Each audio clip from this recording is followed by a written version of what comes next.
Well, we're live. We made it. We made it into 2023. Hard to believe it. I think 2023 is easier to write than 2022 for some reason. I don't know. 2 and 2, 2 3. You know what I mean? I think it's easier. Well, we're here. Yeah, we made it. Did you do anything over the weekend? No, just relax. Yeah, with the family. Yeah. What could you do? Yeah, right. It was right. pouring all weekend. It poured and it poured. And it's supposed to 60% chance today. I can't stand the rain. Just rain and rain. Wasn't it the Pointer Sisters? I can't stand the rain. Was that them that sang? Are you sure? I can't stand the rain. Was that the point? No, I don't think it was the Pointer okay. Sisters. Because one of them died. Oh. There was a lot of interesting people that passed. The Pointer Sisters, the lead singers for the Pointer Sisters. I guess she was 74 years old. And then you also had Barbara Walters. She passed. Who's away. Barbara Walters? Come on, man. You don't know Barbara Walters? No. Barbara. She's like the top journalist in the Barbara Walters. Oh man, you look like you're just sitting there with a stupid. I don't know. You really don't know who she is. I guess she's a journalist, right? Oh my God, she traveled all over the world. She was like she's the top. She's like the queen of journalism. I don't know. Wow. I'll tell you what. Peter Schiff came out with some.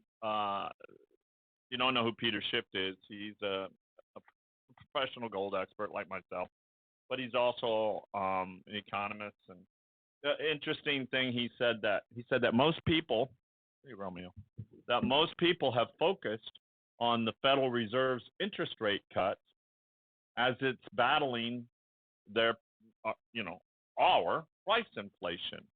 But there's another element in the inflation fight that most people ignore, and that is the balance sheet reduction, right? And as far as it's looking, it's not going well. And in the December FOMC statement, that they mentioned the balance sheet reduction in passing. And here's the exact words that they said: that the committee will continue reducing its holdings of Treasury securities and agency debt and agency mortgage-backed securities as described in the plans for reducing the size of the Federal Reserve's balance sheet that were issued in May. Well, the problem with this statement is it isn't following the plan that they described in May. And this plan actually called for $30 billion in U.S. Treasuries and $17.5 billion in mortgage-backed securities to actually roll off of the balance sheet, and that was back in June, July, and August, and that would total to $45 billion per month. In September, the Fed said that it would increase the pace to $95 billion per month. So given the plan, the Fed's balance sheet should have dropped by $560 billion as the end of December. And according to the latest data, as of December the 19th, the balance sheet had only shrunk by $401 billion. So that's a lot difference, $401 billion from $560 billion, right? And that means that unless there's a significant drop in the last week of the year, the balance sheet reduction is nearly $160 billion behind the planned, you want to call it pace, whatever? Yeah. Planned pace. So it raises a question, and that question is the Fed really committed to slaying inflation? Think about this for a minute, folks.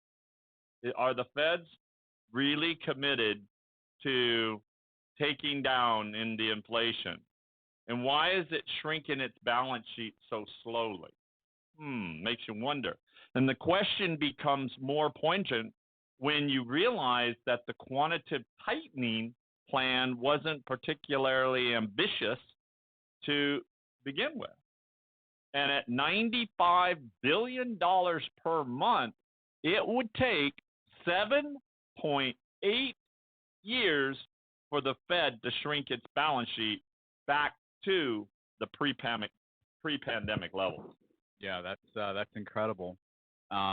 It's like what we've been speaking about. I mean, the Federal Reserve is extremely concerned about, um, going full on, quantitative tightening. I don't know if a lot of people know this, but when the Fed tightens, they actually pull out liquidity from the markets. So all those warnings that we hear about a liquidity crisis or not enough ample liquidity for investment products, well, here's why. When the Fed's unwinding 95 billion a month, that pulls out a lot of liquidity out of the market, and they're not fully committed for sure. No, because it would take, like I said, it would take 7.8 years for the Fed to shrink its balance sheet back to pre-pandemic levels. That's ridiculous. And that's how you slay inflation. That's insane. And in the wake of the 2008 financial crisis, Rob and I talk a lot about the financial crisis back in 2008 because, I was there. Rob was, he studies it, learns it, does all of this. He's a lot younger than I was still in high school then. Yeah. I think I was in like 9th or 10th grade. I'm old enough to be like your dad. Yeah. Wow.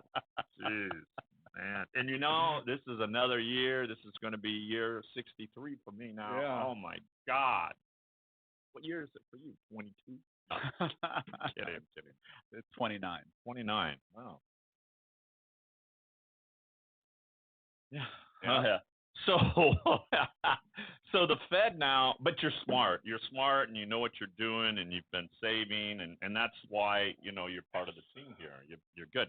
Well, anyway, so the Fed had already returned to quantitative easing before the coronavirus, and the balance sheet was back at above 4 trillion in October of 2019, and then quantitative easing went on steroids. Literally, boom. I'm not on steroids.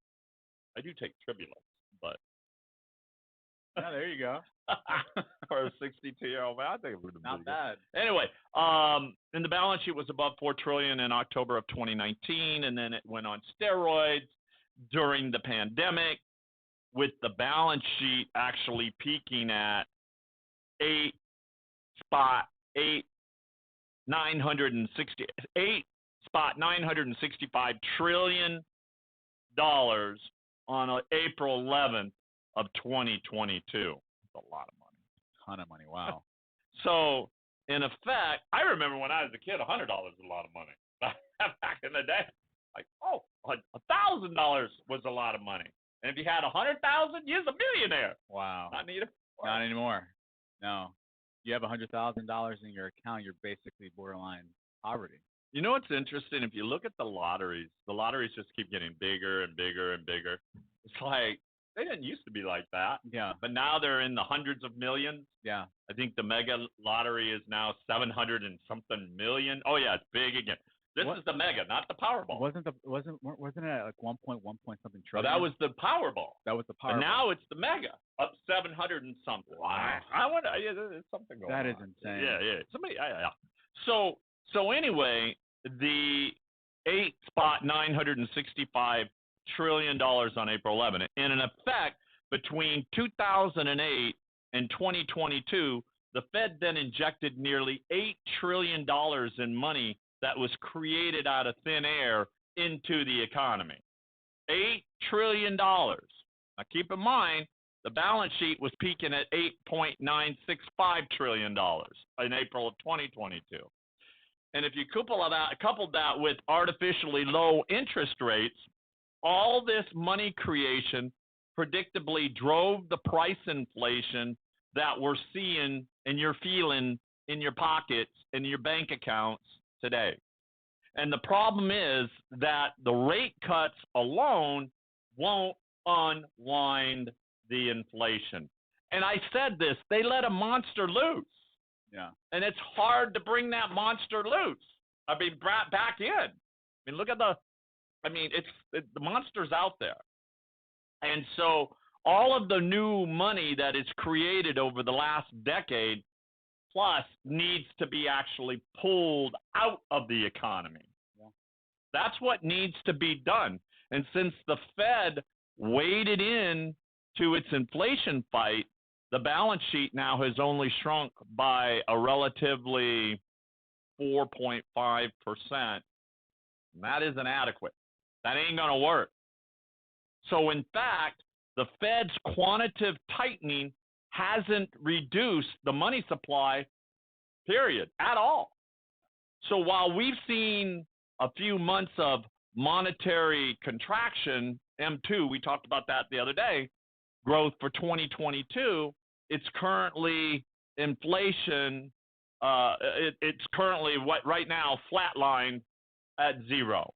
And that's certainly an improvement over the massive money supply expansion that we saw during the pandemic, but it's not going to put the brakes on the price inflation. It'll just slow it down, which is exactly what we're seeing in the consumer price index and the CPI data. Everything that we're saying right now is exactly what we're seeing. But while the slowdown in the money creation isn't enough to bring inflation to the 2% target that the feds are magically wanting to produce, it's significant enough to pop a bubble economy that's addicted to making easy money. And, you know, the Fed, according to Schiff's analyst, to Peter Schiff, the Fed may be confident in their rate hikes and the resiliency of the economy, but they're playing with serious fire right now.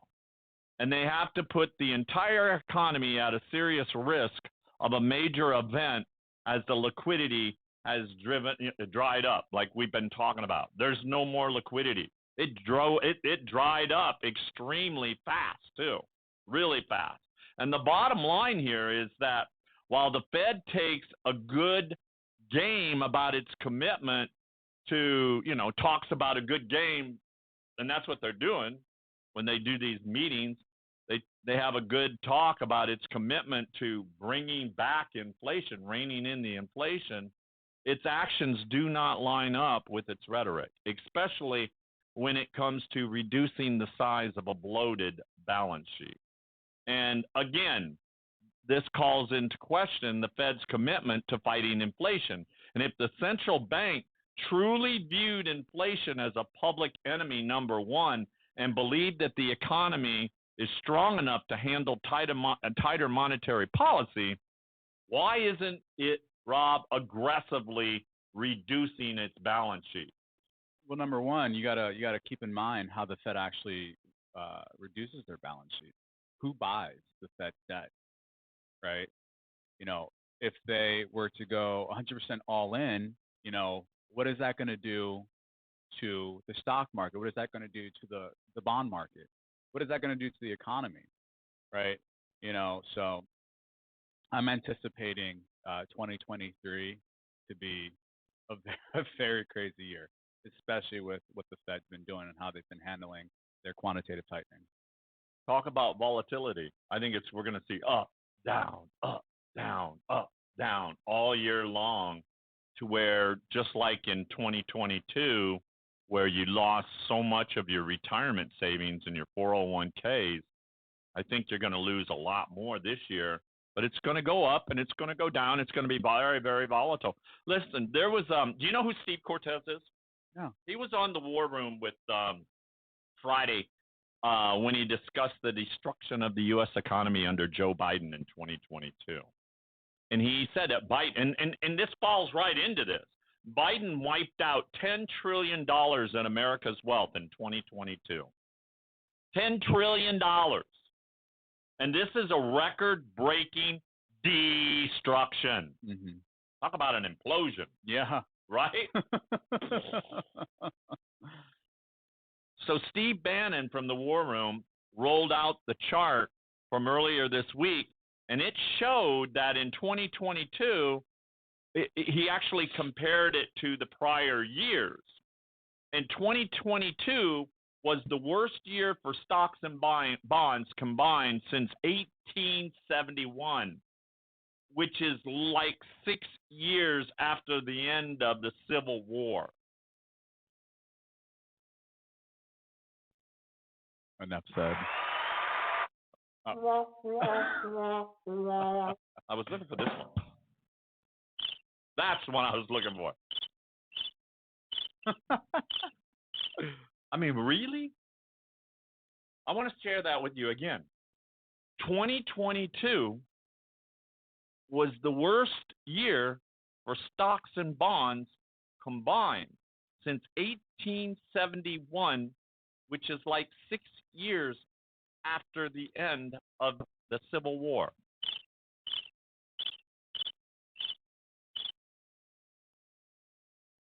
Unbelievable. So it's no wonder Americans are walking around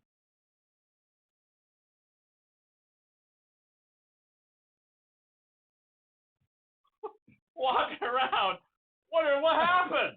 What happened to the money in their pocket? I mean, really, Rob? What the hell? The lights just went. Did I just get red? Or no, it's all good. So it's no wonder, wondering what happened to their net worth. So Cortez shared with Bannon in this interview, he said that the U.S. is in the upper right quadrant of the chart. He talks about this chart, and this is where you want to be. And in 2022, Biden took America into the basement, and the $1.7 trillion package just signed hasn't even been factored in yet. So this is what Joe Biden, this is what he says, this is what Joe Biden has done to this country. Unbelievable, Joe. Not to mention that that $898 billion spending package for military defense. Wow, these numbers are just staggering. It's insane, yeah. I mean, and that's why I want to share with you from the Daily Mail. It's all over the place, but a lot of you probably don't even know how to find it. But if you ever read about Nostradamus, you'll know that the world is facing, and this is all with Nostradamus, all written, by the way, this is all transcribed and written, that the world is facing another great war and economic ruin in the year of 2023. And at least according to the predictions of the 18th century astrologer Nostradamus. And in his famous book called Less Prophecies, published in 1555, Rob, he's talking back in 1555 about 2023, where you and I are sitting right now today, January 2nd of 2023. Listen to what he has to say. And he's featuring 942 poetic verses known as what he calls quatrains. And the Frenchman is said to have predicted the future. And Nostradamus is believed by some to have predicted 9/11, the devastation that was caused by global warming and the rise of Adolf Hitler, and even the advancement in artificial technology. Boy, that's something that's really going to be coming big this year. AI. Yeah. That's going to be happening. That's what our wall display and all that's going to be doing. Yeah. By the way, it's a form of AI. Tomorrow we're going to be setting up the new office. We won't have the wall display yet because, of course, they're supply on demand now. They're saying, well, it's going to be 2 more weeks. It's like, come on. When's the dang thing going to be in? But we'll have the office set up. I believe it. I've been waiting on a new chair for the past 2 months. Really? Yeah. 2 months for a chair. Rob, we even paid. I paid expediting for which they gave me back. Yeah. I paid. Hi, Cindy. Cindy just texted me. Hi, Cindy. I paid $4,000 extra just to have this thing in because I wanted it in. Yeah. I wanted it in so we could share it with our viewers and everything. By the way, tell your friends about our channel, Rumble us, YouTube us, whatever they call it. I don't know. We just show up on the camera and give you this news and give you information on gold and silver. And that's why you should give us a call at 323-380-5485. 323, no, baby, we ain't going yet. 323-380-5485. Rob, you want to punch your number in? Yeah, it's 213-466-1283. And if you really want to get desperate, I'm just kidding. Call 800-753-8534. Now, keep in mind, that 800 number is dialing directly into a call center. So we hire a call center to take calls for us when we're too busy on the phones or we're not in the office. So, like on the weekends. What? I'm still on. You okay with it? Stretching? All right. So anyway, let me go on. I'm still on. He's like, you want to get in my lap? You're no longer a lap dog. No. What? What do you want? We're not ready to go yet. I think he's taking my hand. He wants to be petted, I guess. I don't know. You're needy today. I wanted to get a monkey. Rob. Oh, really? Oh, yeah. I was looking at YouTube and I was wanting to get a monkey. And I thought, wouldn't it be cool to have him a pet monkey? Oh, I mean, a real monkey, because he likes the stuffed ones. Yeah. But if I got him a real monkey, maybe the monkey would ride his back like a horse. That'd be hilarious. Anyway, in the state of California, you can't have monkeys. What? Yeah, you can't have a monkey. I don't think you can. Can't have a monkey. I don't think you're supposed to in the United States. Anyway, I was telling my building, they're like, you ain't getting no monkey. I'm like, yeah. You want a monkey? No. So anyway, more than 400 years after Nostradamus published his book, his work remains popular because his predictions, Rob, are entirely open to interpretation and could actually mean anything. Mm-hmm. So, here's some of the things that he said. He said, a great war is waged by evil forces. 7 months great war, people dead through evil. The workings of Nostradamus foresaw a great war in the year of 2023. And the ominous prediction comes at a time of heightened global tension between the world's leading superpowers. And Russia is now growing increasingly desperate as Vladimir Putin's invasion of Ukraine has so far failed to secure any semblance or resemblance of victory. And could the 75-year-old dictator snap and go nuclear on its former Soviet satellite state? Or could it declare war on NATO allies after sabotaging more underwater cables? Or perhaps an emboldened China will spark a confrontation with the United States with an invasion of Taiwan or over disputed territory in the South China Sea. Elsewhere, there's tensions that could resurface between Pakistan and India right now. Two nuclear-capable powers who frequently have skirmish over disputed territory in the Kashmir and the Jammu. However, for those who believe in Nostradamus' abilities to see into the future, the 7 months description could offer some solace. It hints at a conventional war, given that any battle involving the exchange of nuclear bombs would be over within a matter of hours. I believe that. I mean, come on. Once nuclear bombs go off, you're done. You're done. It's over. Yeah. And he also says that the light on Mars will go out. Okay. So, and this is another cryptic message in the same quatrain that predicts a great war. And could this be a warning for Elon Musk, whose SpaceX is planning to send people to Mars by the end of 2026? That's just 3 years from now, right? Yeah, it's right around the corner. And perhaps his dream of populating the red planet will somehow vaporize next year. Shit. And it comes as his Twitter takeover was widely criticized in 2022. He can't even pay his rent. He's not even paying his rent over at the Twitter headquarters. They're suing him now to get his money in San Francisco at Twitter headquarters. Really? Oh, he owes like hundreds of thousands. I think it's like 100-something thousand a month to rent that damn building. Damn. 138 or 142,000. He ain't even paying. So it comes as Twitter was widely criticized in 2022 with scores of users, including several celebrities, deactivating their accounts. And according to reports, the world's richest man lost $92 billion of his fortune after buying Twitter this year. So it could also hint of issues for NASA's exploration program.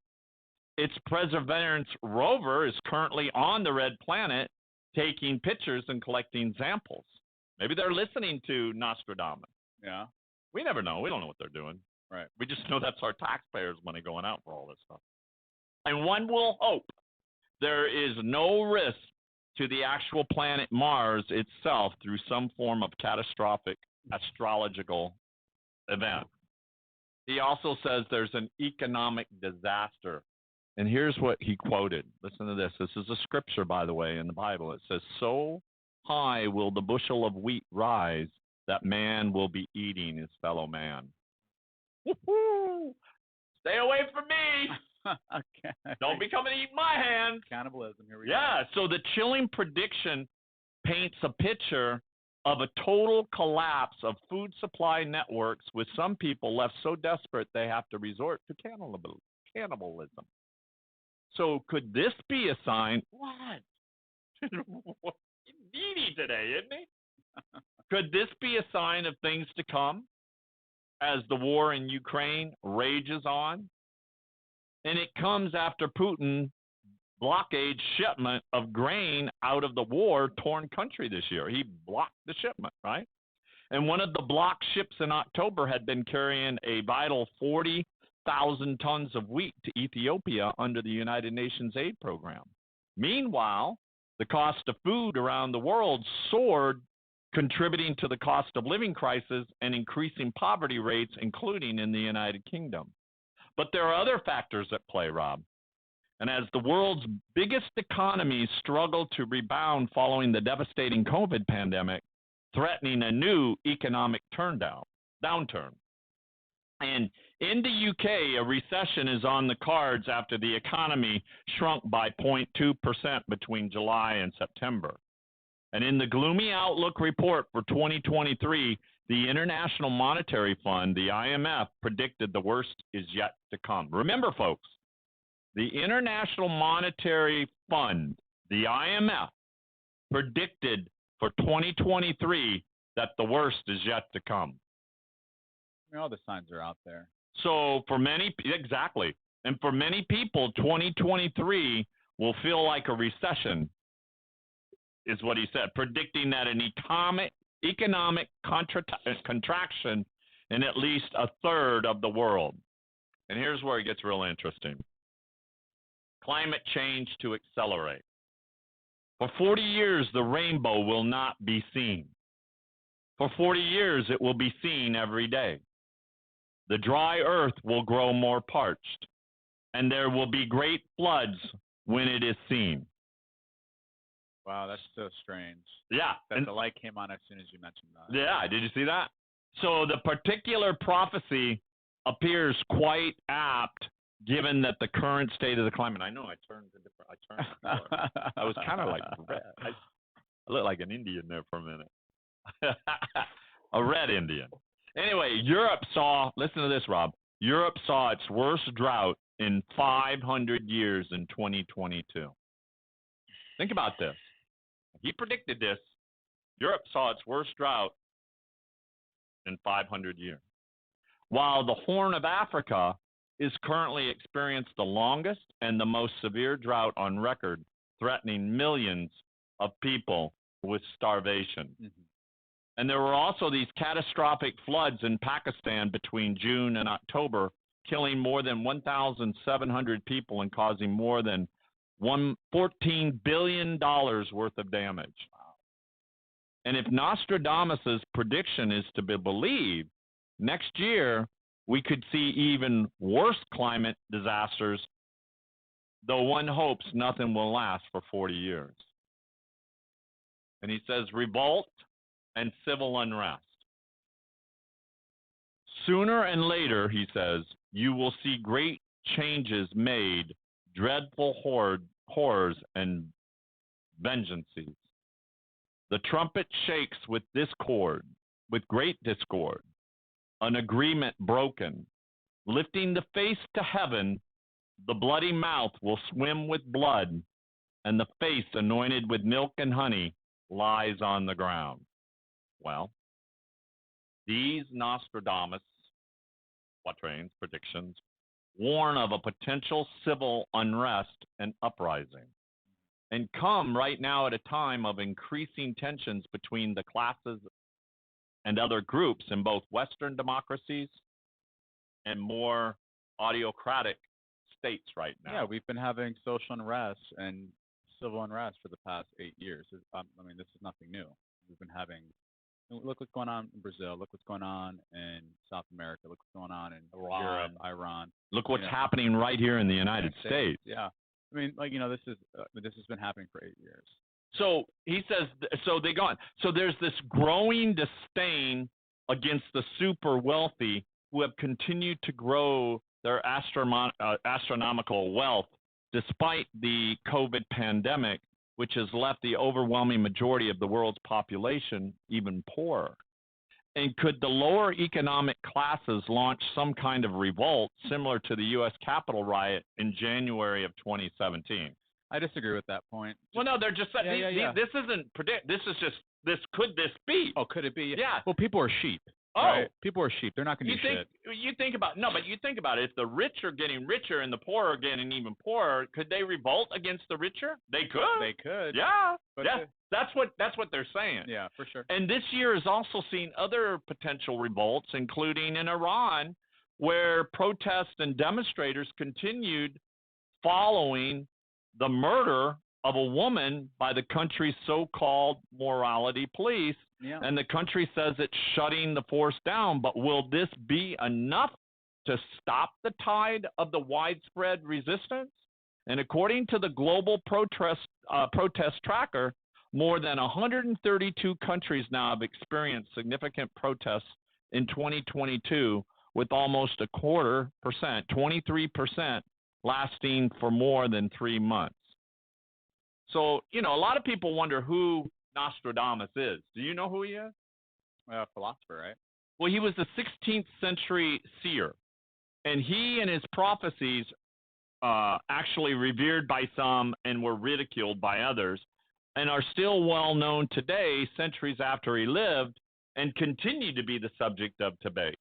And he was born in 1503, and he first worked as a physician, as a doctor, and began his medical practice in 1530s, although he did without a medical degree. He didn't have a medical license at all. And he began making prophecies around 1547, and he published them in a book entitled Centuries 1555. And he wrote his prophecies in what they call quatrains, 4 lines of rhyming verses.